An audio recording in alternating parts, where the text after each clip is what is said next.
Hi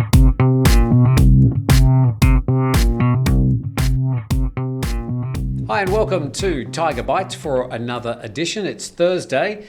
Jay, this is, by the way, Thaiger Bites, B-I-T-E-S, not B-Y-T-E-S. Yes, that's correct. Somebody was searching the wrong thing. This is where your comments we read out, and some of them we react to, some we just pass on.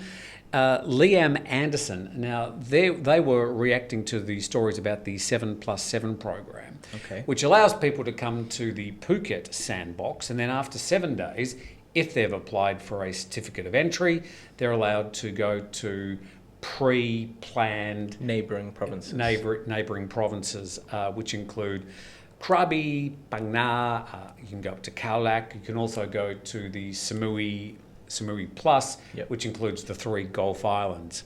But you have to pre-plan it before you come. You can't come to Phuket and go, where am I going to go to? But Liam Anderson said, regarding the comment someone made about the 7+7 Sandbox initiative, he has a point. Thailand's competitors in the global tourism market include Spain, Greece and Italy. This summer, all of them were opened for double vaccinated tourists with no certificate of entry, no 5-day restrictions to a specific area, and no multiple testing after you've landed. And this is a good point. If Thailand is trying to encourage tourists to come back in numbers, they're going to have to compete with other countries. Yep. But then again, the other problem is that the COVID situation is lumpy around the world, and at the moment, Southeast Asia is a bit of a hotbed of COVID-19 Delta variant. Other countries have got things under better control to a greater or lesser extent. But if Thailand does want to compete as a tourism market, they're going to have to do something. True. Because this is, I suppose, I don't want to be taking over the segment, but no, it's all good. A person whose name I will not mention today mentioned that he went to a meeting in Phuket talking about the Phuket 7+7 model. It was the officials explaining to tourism operators how it's going to work, and the meeting went on for like 3 hours. The Thai media started walking out about 20 minutes into it. He said it was so involved and complicated, even the officials couldn't truly figure it out or answer questions. So Thais love adding these layers of complexity and officialdom and paperwork, and the poor operators have to try and figure it out. And then at the bottom of the food chain are the tourists and travellers who are going, I have no idea what's going on. Yeah. So you're exactly right. And even if they do come up with a plan, just like how people were finding difficulties when the Sandbox started. Imagine the amount of problems they'd have with the 7+7. Like, can we go here? Can we not? Now you require this document. You might require that document. You need both of them. Even pre-planned things sometimes end up not going to plan in Thailand. To say the least. All right. What are your comments? Right, so I have a comment here from Christopher Marshall going on a completely different track. He says, wow, Tim, standing in front of a real plant. I'm guessing he's talking about the plants behind. If you've read Day of the Triffids, watch your back, matey. Day of the Triffids, I actually know what he's talking about. It's about, I think they were like people eating plants. A novel by John Wyndham. John Wyndham was an English novelist. I loved his science fiction work. Day of the Triffids was one of them. There was the Chrysalids, the Midwich Cuckoos. I loved his books. I think he died in 1969. Right. So he was quite forward-thinking, a British science fiction writer. So I did know about the Triffids. Right. These plants they're not Triffids. Yeah. I got one here from John Klaus. Very simple, straightforward. Protesting is a choice and it comes with risks. So I think he's alluding to the risks of COVID infection and also the risks of ending up with a rubber bullet in the side of your head from police. Yep. I have a comment here from My Life in Thailand talking about AirAsia's new delivery app and system that has just been launched in Thailand in the last couple of days. He says, do AirAsia fly your food to you? Haha. Right. No, they use motorbikes. And the the discussion about whether the people delivering the food are drivers or riders, it seems to be this huge controversy. I don't really think it matters what we call them. They're the people on the motorbikes. Well, you know what? My life in Thailand. I mean, I know it's.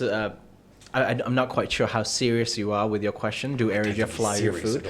But think about it. Imagine if AirAsia were the only delivery service who did special deliveries for, obviously people who could afford it, and you just get specific Michelin star food from like Malaysia or Singapore delivered to Thailand. Now that would be something special.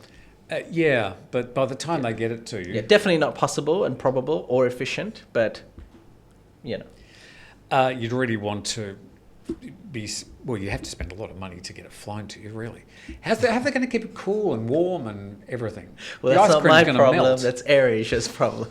Bob M says, a while ago there was talk about increasing the speed limit on 4-lane separated roads from 90 kilometres an hour to 110. I thought it was a new law, or was it just one of those typical Thai government floating an idea? Was it ever published in the Gazette? I actually don't know. We were speaking about it at one stage, how the Thai road speed limit was going to be raised to 110 kilometres an hour. I haven't seen any 110 kilometre an hour speed limits. All the speed limit signs they put along the bypass road in Phuket, which is the only road you can really get up to about 100 kilometres an hour. Yeah.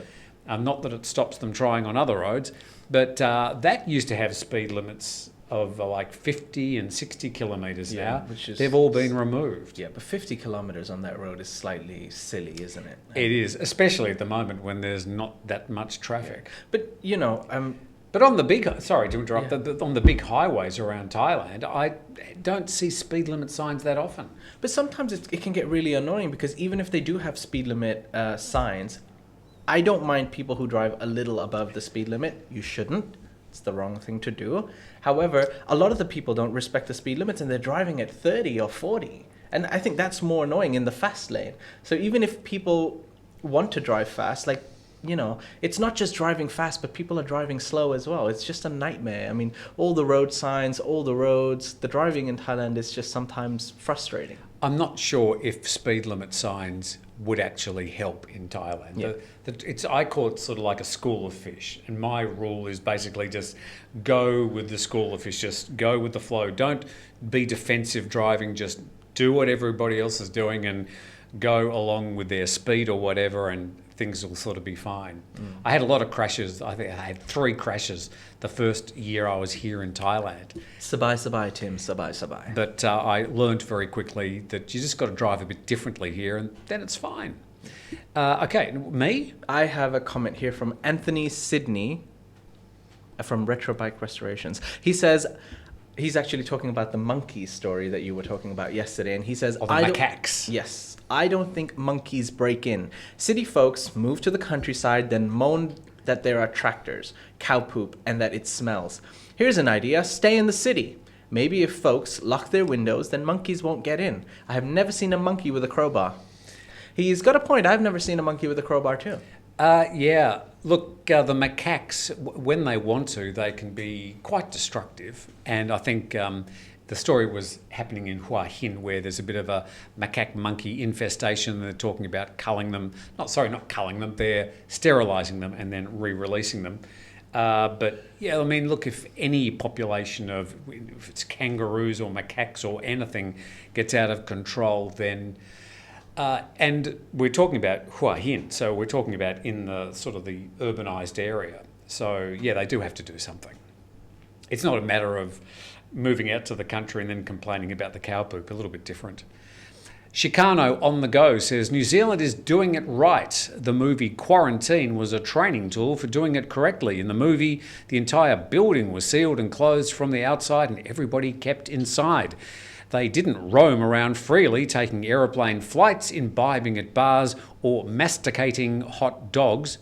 Yes, that says masticating. At baseball games, as if nothing is happening. That's how it spread so speedily.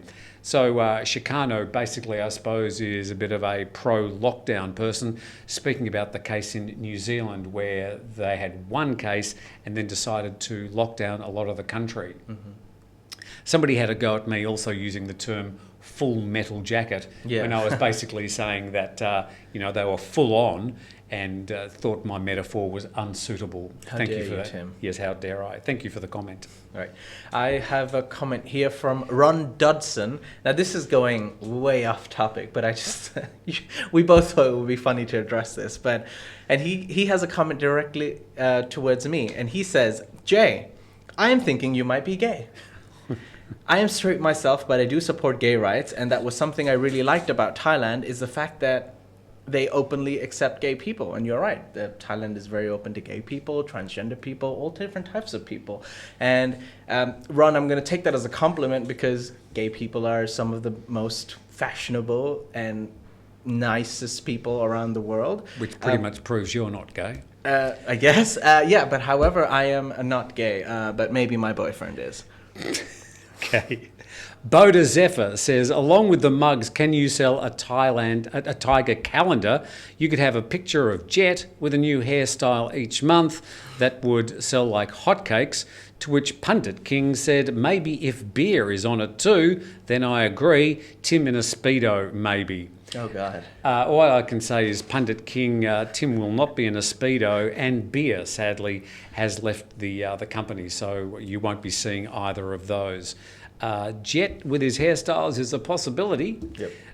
But yeah, we do hope to get some mugs happening sooner or later. 1 out of 3. That's better than nothing. Okay, another one. Right.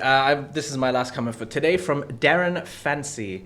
And he's talking about one of the only in Thailand, but he's made one himself. And he says that, is it true you're not allowed to wear red shorts or go out without underwear? Now, I thought this was interesting. I've never really encountered this issue myself. I have worn red shorts or red shirts before without any affiliation or any problems. But I can understand why you might think this is, because firstly, for the Thai flag, the red color symbolizes the blood spilled by Thais to maintain their nation's independence. I think that's broadly what the red means in the Thai flag. That's correct. And secondly, it could be political. Now, unless you want to show your affiliation to the red shirt, supporters, I guess you wouldn't want to necessarily wear red. However, I think the main rule of thumb regarding the underwear part, Thailand, we're still a Buddhist country. People are conservatives, loosely.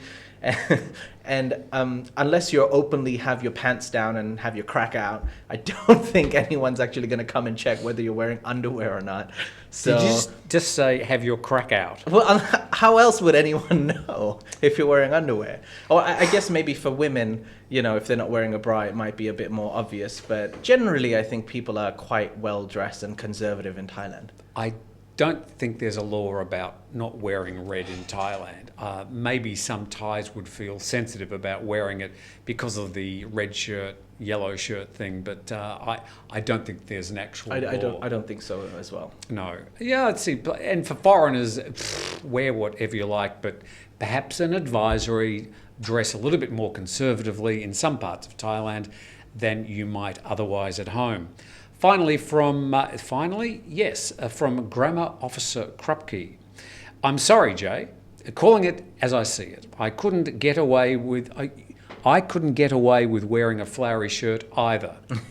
Very few people can, but Jet is one of them. You started off wearing really smart shirts, but Tim or the commentators got to you.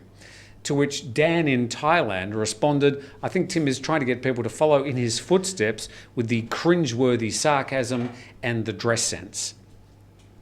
Well, any comment about that? I'd just like to look at the camera and say that I can neither confirm nor deny that I am being forced to wear these shirts. Okay, tell them that I don't enforce my sarcasm. Tim does not enforce his sarcasm. Okay, thank you. See, everything's fine here. I don't enforce anything. Yes. You can come back tomorrow, Jay. Okay. That's all we have for our Tiger Bites today, BITES. Thank you very much for your comments. We welcome them. And sometimes they're good, sometimes they're bad, but they're all comments, so they're all okay. You can go to Tiger Talk, which is under every Tiger story at thetiger.com. Also, we've got our YouTube channel and the Facebook, and we try and fish our comments from the 3 platforms each day. Thanks for helping us along, Jay. Thank you, Tim. And thank you for Jason for pressing the buttons. loquacious and noisy as usual. Our vocal singer of the band. But for now, you're up to date on the Thaiger.